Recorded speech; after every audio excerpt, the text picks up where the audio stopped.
Welcome to We Got Goals, a podcast by asweatlife.com on which we talk to high achievers about their goals. On today's episode, we have Lesley Eccles. She's the founder and CEO of Relish. She's also the co-founder of FanDuel, which is an app, if you have ever watched sports, you have heard of. I think you'll be hearing a lot about Relish this year and beyond. My husband and I are users of it. It is like a platform that gives you a workout for your relationship, and I love it. Lesley, welcome to the podcast. Hello there. It's good to be here. Thanks for having me. And I love Relish. I love talking about it, but I didn't give it the best intro in the world. I'm sure you can do it better than I did. So can you tell us a bit about Relish and why you started it? Of course. Well, first of all, I have to say, I love that you and your husband are using Relish. And thanks for reaching out to me. That was a really pleasant surprise. So Relish is a relationship coaching app. We offer completely customized relationship improvement plans and relationship coaches who are qualified and trained to help you with any issues you might be having. And really, my dream for Relish is about making people think about their relationship in the same way as they might think about their physical health. So you look after your physical health by going to the gym, by going for a walk, by going for a run. But what do you do for your relationship? One of the issues is it's often put on the back burner. You get through your honeymoon phase, you've maybe been together for a few years and you start taking each other for granted. How do we prevent that from happening? And how do we deal with the fallout after that does happen? So that's really what Relish is all about. I love it. And I have to say, we went through a whole pandemic together, but so did every couple in the world. So I think I would recommend it for everybody. But we also started and wound down a company, my husband and I together. So it was just a lot of change to go through. So we were kind of like, I would say, in crisis by the time we found Relish. But I read on your website that couples often are unhappy for 6 years before they get help. When I heard that, I was blown away. And it's been proven out by the research that I've done as I've built Relish, and a lot of therapists that I've spoken with. We have a board of advisors from different universities in the field of relationship psychology. And they all say similar things. Couples get stuck, and it's often not an overnight thing. It's usually a slow process and a little bit like boiling a frog or something where, you just don't even notice that it's happening day to day. And then suddenly you've left it too late. And I got very passionate about, this is wrong. This just shouldn't be happening. And what can we do to help prevent that in the first place and give people the tools that they need if by whatever circumstances they have left it a little bit too late. Let's help them rewind time and rediscover that connection, rediscover that love for each other that is often still there, just buried under a mountain of hurt and often insecurities and all sorts of other things that are going on there. All sorts of human experiences happen in marriage, man. Right. I think, and this is the last thing I'll say about it, but it's almost like the dating game in some instances, like where you both answer the same question and compare answers. I just think it's a lovely, lovely app, and relationship health is mental health, right? It's interesting. There was a study done back in 2017 by a couple of professors at Brigham Young University in Utah. And they were looking specifically at the connection between mental health and relationship health. And one of the things that the study proved was that if you're suffering from, let's say, depression or anxiety, and your relationship is not in the best of health, you can go to a therapist and work on your depression or your anxiety or whatever mental health issues that you might be having going on. And that will improve those conditions, but it won't improve your relationship.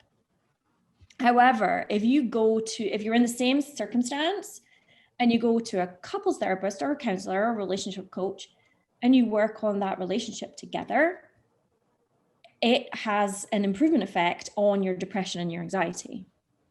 So I want to shout from the rooftops, oh my God, do you all realize how important to your mental health, to your physical health, to your success in life, a relationship is, and a healthy relationship. You'd be better off without a relationship at all than being in a relationship that is toxic or in some way not the best that it can be. And Relish is really looking at, how good can we make this relationship? How can we help? This life is so short. Let's make sure that we're enjoying it too. Yeah. And it's really focused on those romantic partnerships, right? Right, exactly. Yeah. Before we take a quick break for some Zen with Sunday Scaries, we want to remind you how obsessed we are with their delicious and super effective CBD infused gummies packed with vitamins D3 and B12. Enjoy 20% off on their website with code LIFE20 so you can enter max relax mode. That's LIFE20. Now let's take a pause for calm with one of our favorite grounding techniques, using all of your senses. Using your senses, pick out 5 things you can see. 4 things you can feel.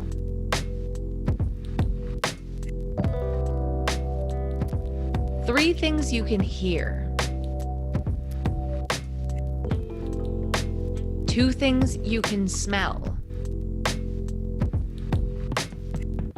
And 1 thing you can taste. There. That's not so scary. Now go take on the day. All right, let's talk about your goals. I mean, I could just ask you questions about the relationship element and Relish all day, but I think your goals will probably ladder up to this. We'll see. Lesley, talk to us about a big goal that you set and accomplished and why it was important to you. Ooh, big question.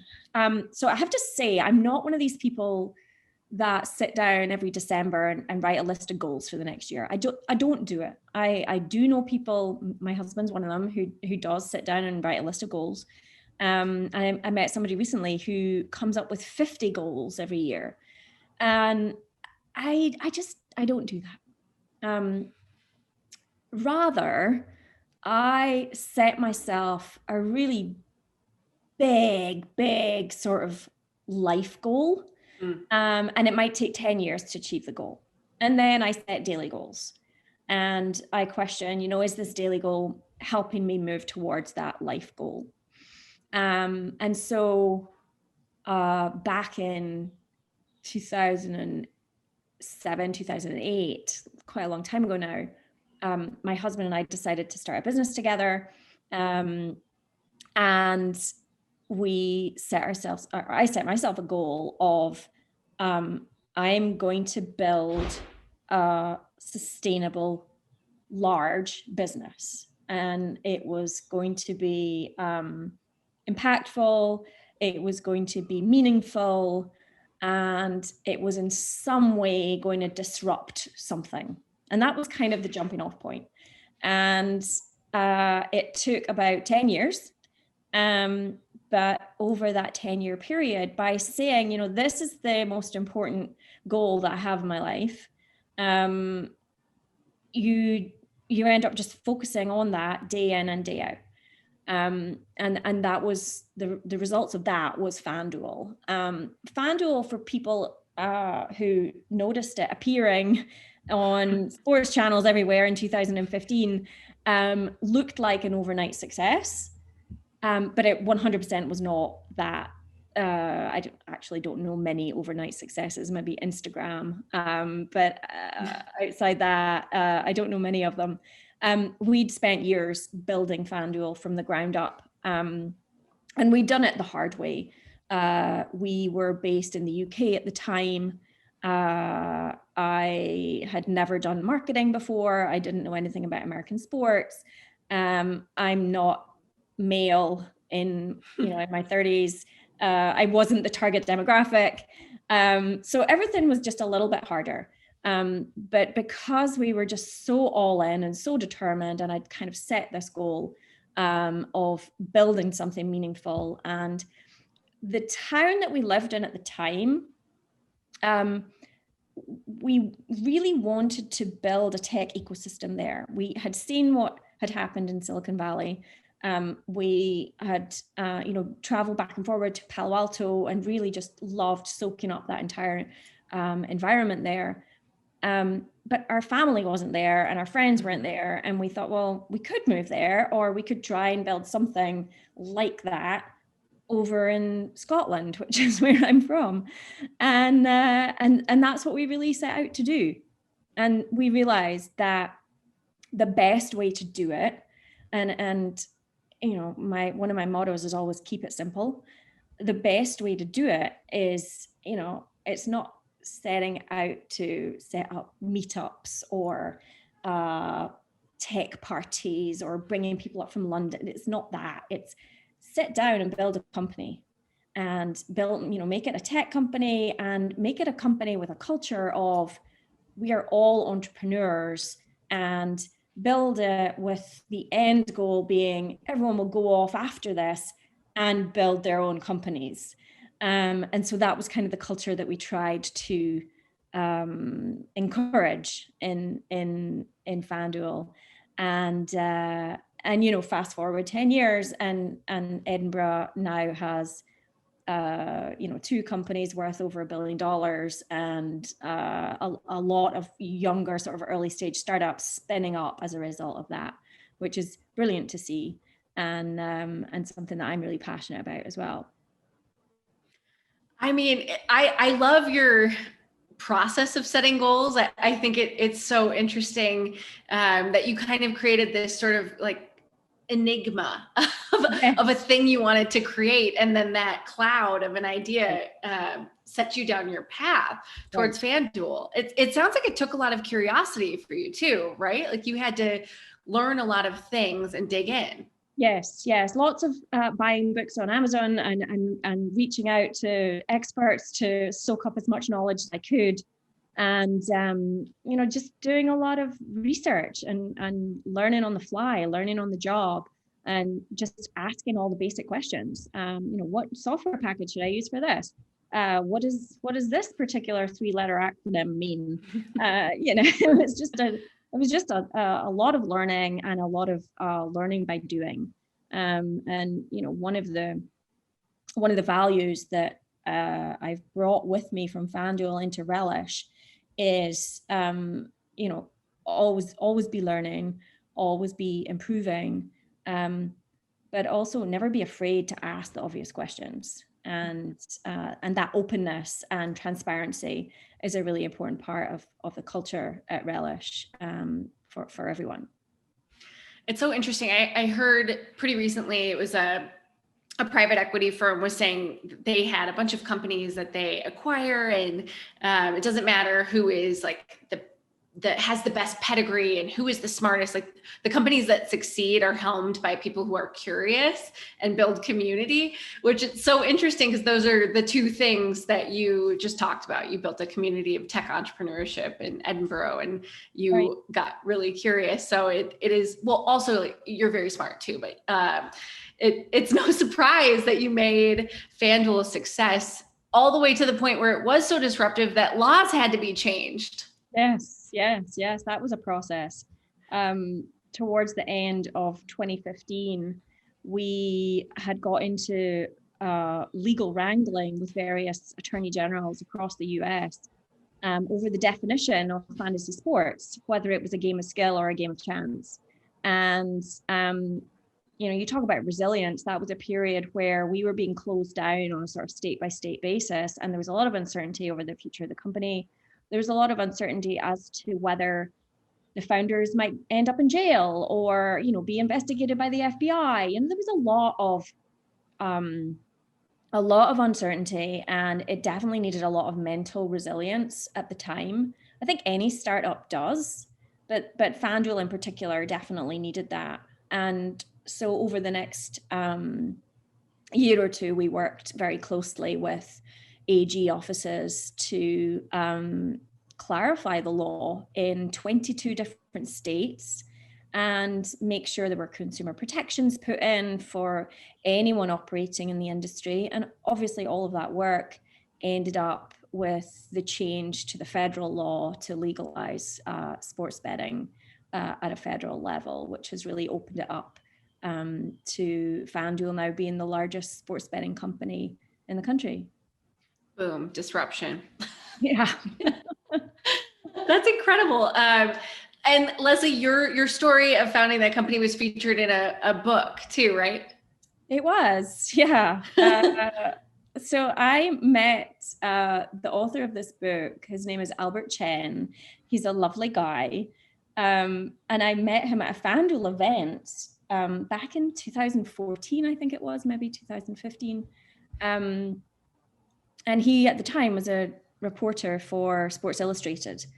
And he decided that he was going to write a book about FanDuel. So he interviewed about 100 different people.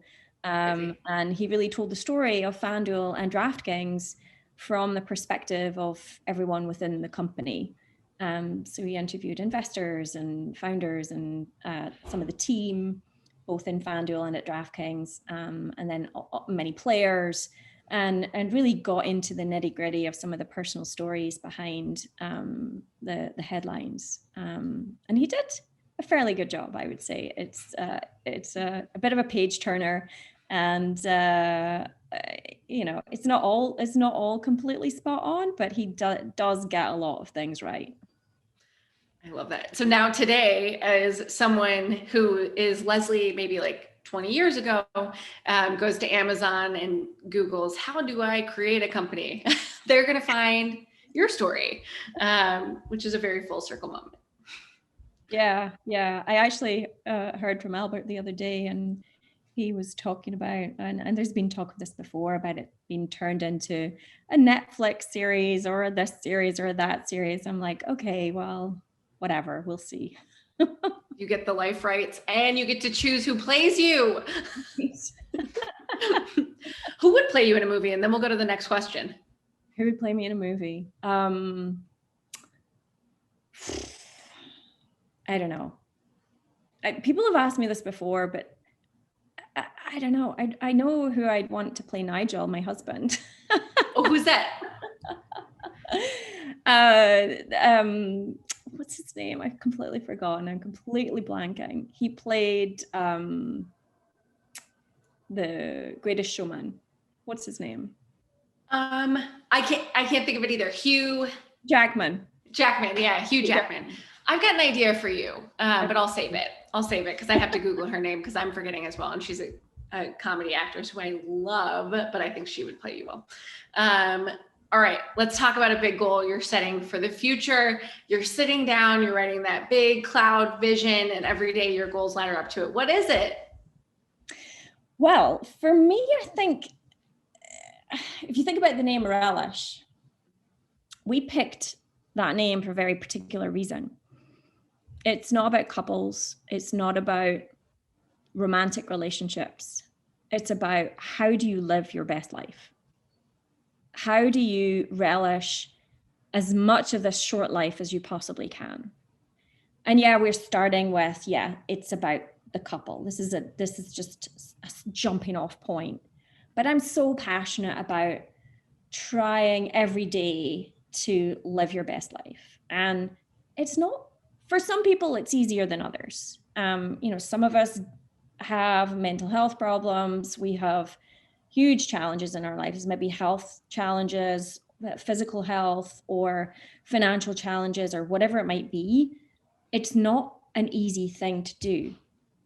But if we can help people take baby steps towards changing their perspective, changing their mindset, and trying to change their circumstances through that, then that's something that I can feel really good about having spent the next 10 years of my life building. And, I imagine, a Relish hotel or a Relish Island where everyone just goes and enjoys their life together, or I don't know what that craziness looks like, but that's where I would love this to go. I mean, I would pay very good money to go to a Relish Island. So I'd like to just put that out there if that's on the table. It's interesting because it sounds like the platform you're building is going to extend to general happiness. Yes, happiness is something that's really, really important to me. I come from a family of people who have had mental health problems and still struggle with them. And, I know how difficult life becomes when you have that as a daily struggle and a daily challenge. And I am always very conscious of avoiding that myself. And I've not always been successful at that. But I know that it's a constant battle for people. And I'm passionate about helping people however I can to switch the trajectory of their life and put it on a path to happiness, whatever that means for you. And that was one of the things when I left FanDuel, I spent about 3 or 4 months really thinking about, well, what makes me happy and what makes me successful and what does successful mean? And it's not about how big of a company you've built or how much money you've got in the bank, luckily, or what job title you have or how big your house is. That is completely irrelevant. What's important is, who do you share this life with, and how happy are those relationships, and how strong are those relationships? And that's what life's about. Hearing you say that, I'm kind of curious. I mean, I think all of us have had a moment like that where we get to the point where we're like, what is this life? I've had one of those too. Did you find any like authors or sources or positive psychology people who you turn to for information and guidance? Yeah, I mean, I read all the books. I particularly around the couple and the relationship. Sue Johnson, the Gottmans. One of the authors of one of the books that I read early on is actually on our board of advisors now, Matt Johnson, and one of the research studies that he did that really resonated with me was they did an A/B test with two groups of couples, and with one group they encouraged them to spend quality time together. So they gave them a movie to watch. You had to talk about it afterwards, and then the other set they taught them communication skills and how to be a better listener and how to be a better communicator. And then they followed up 3 months later, and they measured the relationship happiness of each set of couples. And they found that the ones who were tasked with watching movies together and talking about them afterwards were much happier than the couples who had been taught hard communication skills and encouraged to continue to use those communication skills. And what they actually found was the females were more pissed off in the communication skills group and were worse than they were when they'd started, less happy than they were when they'd started the whole thing. So how about we find ways and tips and tricks and mindset switches to help us all become better people? It's so interesting. I have so many follow-ups for the person who conducted that study. Like, were you asking these? I'm guessing that it was a lot of heterosexual couples that they were.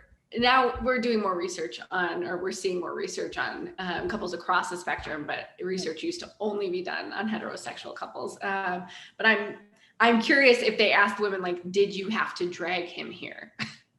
Well, that's often the case with therapy, and finding ways to make it more accessible and more fun and more snackable and more easy to fit into your life. That was what Relish is about. That's why we built it. Before we jump into some rapid fire questions, I'm curious, Lesley, what was your daily goal today? Oh, well, it's actually, you probably see behind me, I've just had a new bed delivered. So my goal today is to build this bed by myself because my husband's disappeared down to Miami for a weekend and I'm left to build the bed. So I haven't achieved my goal yet today. This is a big goal.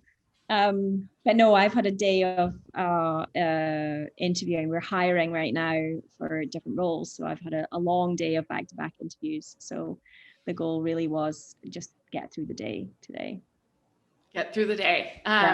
TaskRabbit is the answer. I know. I was like, are they still in existence? I should give them a try. I hope so. Okay, rapid fire. Would you prefer, Lesley, to work in an office or at home after the pandemic? And what's your preferred work schedule? I think after the pandemic, we go back to a hybrid model. I think it's healthy to be in an office surrounded by people that you're working with. I think it's good for your mental health. I think it's good for productivity and sparking ideas and innovation. But also time at home is important from a family perspective and also a reflection time. You have more time to take a walk by yourself and think about what you're doing and be a little bit more focused. Mm-hmm. And you already answered one of the questions we got on Instagram, which was, are you hiring? Can you talk about what positions you're hiring for? Yes, we're hiring for customer service, we're hiring for marketing, and we're hiring for engineering. Mm-hmm. Yeah. Final question, and then we'll wrap up. I could and will not because your time is valuable. I could talk to you all day.